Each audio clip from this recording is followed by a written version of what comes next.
Assalamualaikum warahmatullahi taala wabarakatuh. Alhamdulillahirabbil alamin wassalatu wassalamu ala asyrafil mursalin wa ala alihi wa sahbihi ajmain. Amma ba'd. Fa inna asdaqal hadis kitabullah wa khairal hadi hadi Muhammad sallallahu alaihi wasallam wa syarrul umuri muhdatsatuha wa kullu muhdatsatin bidah wa kullu bid'atin dalalah wa kullu dalalatin finnar. Qala Allah Subhanahu wa taala fi kitabil azim ba'da auzubillahi minasyaitonir rajim. Syahrul Ramadan allazi unzila fihi al-Qur'an hudan lin-nas wa bayyinatin minal huda wal furqan. Alhamdulillah kita kepada Allah Subhanahu kerana dengan limpah kurnia serta rahmat Allah kita dapat sekali lagi bersama pada malam ini dan perempuan sahabat.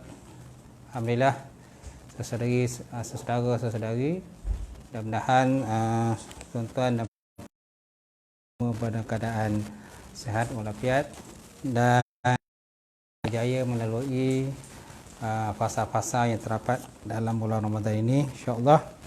Jadi pada malam ini kita berkongsi satu tajuk mengenai sejarah Islam, sejarah Islam. Kalau sebelum ni kita lebih banyak menjurus berkenaan dengan kelebihan-kelebihan Ramadan. Jadi insya-Allah pada malam ni kita lihat tajuk berkenaan satu peperangan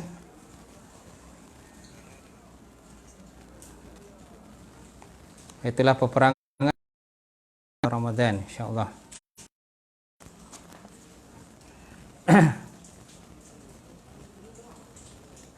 Iaitulah peperangan yang berlaku pada bulan Ramadan. InsyaAllah. Jadi antara peperangan yang berlaku pada bulan Ramadan itulah peperangan Ain Jalut. Berlaku pada Ramadan pada tahun 658 Hijrah. 658 Hijrah, di mana peperangan ini berlaku di antara Islam dengan tentera Mongol ataupun tentera Tatar daripada Mongol. Tentera Islam pada itu jumlah dalam 20,000, sedangkan jumlah tentera kafir Mongol itu lebih kurang dalam, kalau tak silap saya, dalam 1 juta. 1 juta jumlahnya sangat banyaklah. Ada pula menyatakan bahawa jumlah tentera kafir Tatar itu jumlahnya lebih kurang dalam 50,000.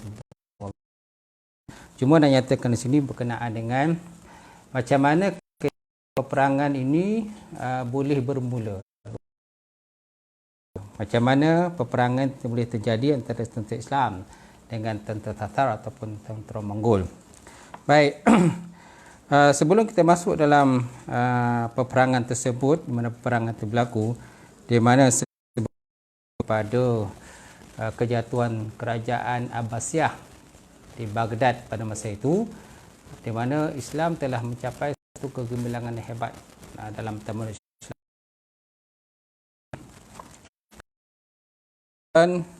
Iaitu pada tahun 1058 Masihi. Pada 29 Januari tahun 1258 Masihi, di mana kerajaan Abbasiyah yang berpusat di Baghdad masa itu telah penjatuh, di mana tentera Tatar ataupun tentera Mongol dengan jumlah yang begitu ramai yang datang daripada Mongol. Jadi mereka ini tentera yang begitu ganas, yang mana tentera ini dikuasai oleh Halagu Khan, nama dia. Halagu Khan. Halagu Khan. Ini seorang penakluk yang ganas di sepanjang sejarah dunia, di mana sebelum tu dia punya bapa dia kan, ataupun datuknya Genghis Khan. Genghis Khan, kan? Di mana mereka ini memang kaum yang orang kata ganas, yang suka membuat kerosakan dalam kembi Allah. Dan dia Islam pada masa itu, jadi telah menyusun bala tentera yang kuat dan meruntuhkan yang berpusat di Baghdad pada masa tersebut.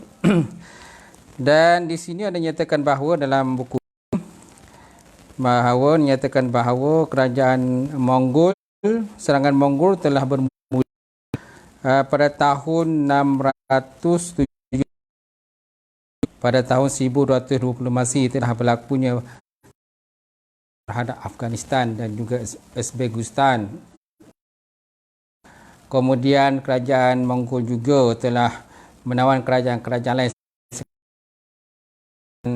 Turkmenistan, Kazakhstan, Tajikistan, Pakistan. Dinyatakan di sini bahawa menurut Ibnu Katsir dalam kitabnya Al-Kamil merekodkan sikap umat Islam menghadapi Mongol ketika itu. Yang pertama, seorang tentera Mongol masuk ke dalam membunuh ramai orang kampung tersebut tanpa mendapat tentangan daripada sesiapa. Dia nak ceritakan pada mana suasana macam mana keadaan pada masa itu. Kemudian nyata juga bahawa Mongol tidak bersenjata. Ada seorang menangkap seorang pemuda Muslim. Dia hanya mengarahkan pemuda Muslim itu menyembamkan mukanya dan mengancam supaya jangan bergerak. Tentera itu meninggalkannya. Kemudian lelaki itu terlalu takut dan melakukan apa yang disuruh tentera Mongol tadi, menyembamkan mukanya ke tanah. Apabila tentera Mongol datang semula, lelaki itu masih berada di situ lagi, sedikit pun. Jadi mana ke situ orang kata jiwa berjihad kepada Allah Ta'ala tu dah tak ada lah. Jiwa untuk mempertahankan Islam dah tak ada dah pada masa itu. Walaupun dikabarkan kerajaan Abbasiyah masa itu sebuah kerajaan yang hebat. Kemudian yang ketiga, ketika tentera Mongol masuki bandar Badlis,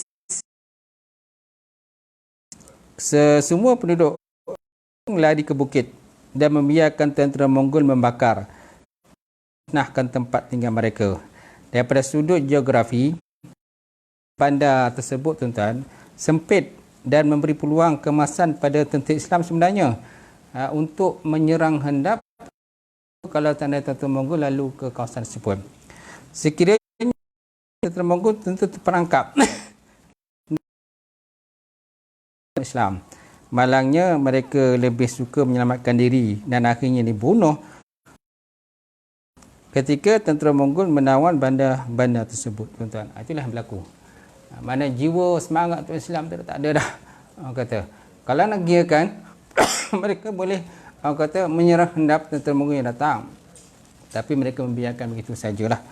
Ini antara catatan yang berlaku pada masa tentera Mongol datang menawan dan juga menjajah, menjarah kata negara-negara Islam yang menaung masa itu di bawah kerajaan Abbasiyah. Kemudian dinyatakan juga bahawa tentera Mongol menyerang kota Baghdad pada 29 Januari tahun 1258 Masihi. Mereka membina kubu dan parit dalam usaha menakluk kota Baghdad. Perang mula memihak kepada tentera Mongol apabila mereka berjaya meruntuh ataupun menembusi kota Baghdad pada 5 Februari tahun 1958. Melihat pertahanan kota Baghdad semakin parah, khalifah yang memerintah masa itu ialah Khalifah Abbasiyah yang bernama Al-Muqtasim. Dia telah memiliki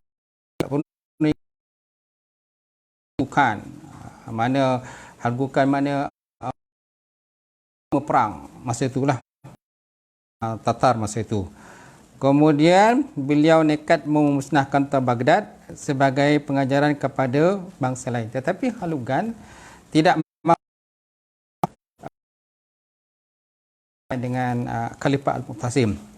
Jadi akhirnya pada 13 Februari telah berlakunya pembantaian secara besar-besaran kepada di Baghdad. Menurut Abu Ali An-Nadwi, jumlah umat Islam yang terbunuh dalam peristiwa kejatuhan Baghdad pada masa itu ialah sebanyak 1.8 juta orang. 1.8 juta orang umat Islam telah pun dibantai, dibunuh, disembelih dan sebagainya. Dalam masa 40 hari, kota Baghdad berbau hamis dan dilanda banjir berdarah. Kemudian buku-buku karya ilmu Islam dicampak ke dalam sungai dengan mudah dalam sungai, dan semuanya dianggarkan jumlah buku yang telah pun menjadi khazanah Islam masa itu ialah sebanyak 2 juta naskah. Masya Allah, 2 juta naskah jumlah buku yang dimiliki umat Islam, habis semuanya dicampakkan ke dalam sungai. Sejak itu pemerintahan pusat Khalifah Abbasiyah telah berakhir dan imperium Islam telah berpecah mengikut laluan masing-masing. Daripada masa itulah tuan-tuan, maka kerajaan Abbasiyah, kerajaan Islam masa itu telah runtuh dan dikuasai oleh Tatar masa itu. Kemudian bilakah masanya umat Islam bangkit semula? Bilakah masanya umat Islam bangkit semula? Setelah daripada kejatuhan kerajaan Abbasiyah di Baghdad. Kemudian kerajaan Tatar juga, dia bukan hanya menjarah kawasan-kawasan Abbasiyah, malahan sampai ke Rusia dan sebagainya. Di Eropah semua banyak tempat mereka jarah dan mereka musnahkan dan mereka menguasai kawasan-kawasan tersebut.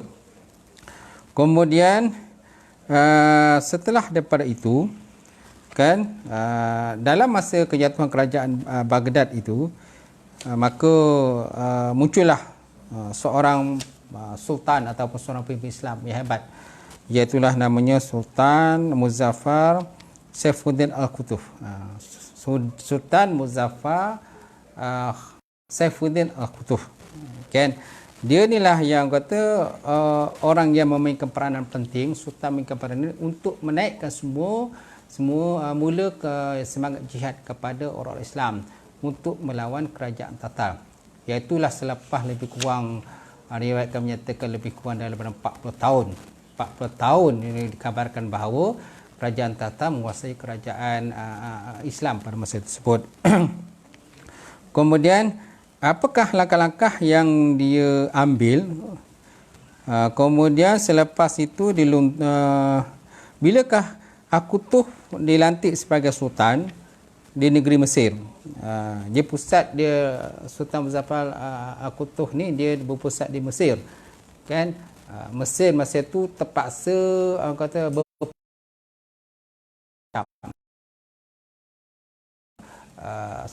Rata ni telah menguasai negara Palestin, kan, negara Israel masa-masa tersebutlah. Baik, kemudian Sultan Muzaffar Al-Qutb dia naik tahta pada tahun 657 Hijrah, kan. Kemudian selepas Qutb nanti menjadi Sultan Mesir, kemudian Halaf boleh jatuh ke tangan Mongol, kemudian beberapa lagi negara tempat-tempat lain semua jatuh pada Mongol. Jadi ketika Qutb ni dilantik sebagai sultan, dia terpaksa orang kata memainkan peranan yang sangat berat, kan. Tugas dia maknanya sangat beratlah. Macam mana nak membangkitkan semula semangat Islam untuk melawan tentera kafir Tatar ini. Kerana dalam keadaan tentera Islam yang telah negara Islam yang dah jatuh, kemudian bukan saja jatuh, malah tentera Islam juga pecah-pecah belah. Kemudian ada pula sultan-sultan yang orang kata yang bersekongkol dengan kerajaan Tatar ini, untuk meraih simpati pada mereka. Jadi Sultan Muzaffar Al-Qutb ni mengalami masalah sikitlah untuk macam mana cara nak menyatukan semula umat Islam untuk menentang kerajaan Tatar ini. Baik, antara langkah-langkah yang diambil oleh Sultan Muzaffar Al-Qutb antaranya ialah pertama, mengembalikan kestabilan dalam Mesir. Beliau memanggil golongan-golongan istana, pembesar-pembesar, menteri-menteri, ulama-ulama dan golongan berpengaruh dalam masyarakat. Mereka datang, kan, berbincang macam mana untuk nak orang kata menaikkan semangat orang Islam ni melawan kerajaan Tatar. Kemudian dia berkata, apa yang aku inginkan daripada jawatan ini hanyalah kita bersatu melawan tentera Mongol. Perang tidak akan mampu diselesaikan tanpa raja. Apabila kita berjaya mengalahkan Mongol, urusan pemilihan raja itu terletak di tangan kamu semua. Pilihlah sesiapa yang kamu mahu menjadi pemerintah. Jadi ucapan Kutub ini meredakan sikap tamak sebahagian daripada pembesar yang mahu merampas jawatan Kutub. Kutub menggantikan menteri beliau iaitu Ibnu binti Al-As dengan Zainuddin Yaqub bin Abdul Rafi. Beliau lebih yakin pada kesetiaan Zainuddin Yaqub berbanding dengan Ibnu binti Al-As. Ya. Ini maknanya ini dalam masalah orang kata kepercayaan lah, kepercayaan kan. Jadi bila dilantik sebagai sultan tu tentu ada orang kepercayaan yang dia nak orang kata merujuk apabila sesuatu berlaku masalah. Jadi antara cara yang pakai oleh pendekatan yang digunakan pakai oleh Sultan Muzaffar Al-Qutub ialah orang kata menyatukan kembali orang kata umat Islam yang pecah-pecah malahan di Mesir masa tersebut. Kemudian beliau juga memberikan pengampunan kepada penyokong Mamalik Bahriyah. Ya, penyokong Mamalik Bahriyah. Di Mesir masa itu terdapat ada dua kumpulan. Satu kumpulan itulah Mamalik Bahriyah dan yang kedua Mamalik Al-Mu'azziyah. Mamalik Mu'azziyah. Jadi tugas Kutub ialah memberi pengampunan kepada semua penyokong Mamalik Bahriyah. Beliau juga segera menyelesaikan penyisihan yang berlaku akibat daripada pembunuhan Raja Izzuddin Aibak. Kemudian Mamalik Bahriyah ni pula, mereka ni dia ada pengalaman dalam peperangan. Jadi Sultan Muzaffar Al-Qutub ni dia nak satukan antara golongan Mamalik Mu'azziyah. Sedangkan terjadi perpecahan antara dua puak ini, Bahriyah dengan Mu'azziyah berpecah. Jadi untuk nak kuatkan tentera Islam, jadi Kutub mengambil pendekatan untuk menyatukan dua kumpulan tadilah.